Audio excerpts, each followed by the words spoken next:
J'analyse ma façon de défendre contre les Girondins de Bordeaux. Alors nous, les défenseurs, suivant les week-ends, on est amené à voir plusieurs types d'attaquants.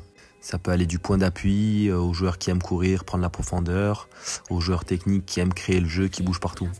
Ce match-là, j'avais un très bon attaquant qui était bon dos au jeu, un bon point d'appui. Donc j'ai changé ma manière de défendre. Je l'ai volontairement pas collé, je suis pas resté au marquage. J'ai volontairement laissé de l'espace pour qu'il croie qu'il était seul et que sur le temps de passe, je jaillisse sur lui.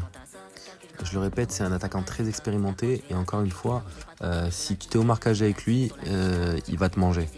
Donc faut pas l'amener là où il est fort, justement, faut le laisser croire qu'il est seul et jaillir sur lui très rapidement et de manière très tonique. Voilà comment j'ai décidé de défendre.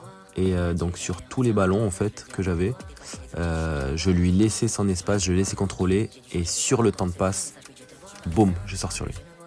Donc c'est pas forcément une bonne idée d'être tout le temps collé à l'attaquant suivant le type d'attaquant.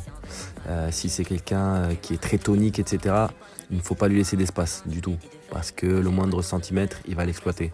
Mais sur un très bon point d'appui, un pivot, c'est bien de lui laisser un peu l'espace.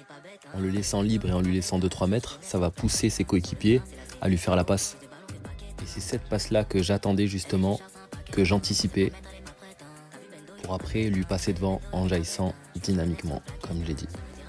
Attention à ne pas le faire tout le temps, parce que les adversaires, à un moment donné, ils vont comprendre et ils risquent de jouer dans ton dos, de jouer dans l'espace que tu as libéré pour y trouver un autre joueur lancé.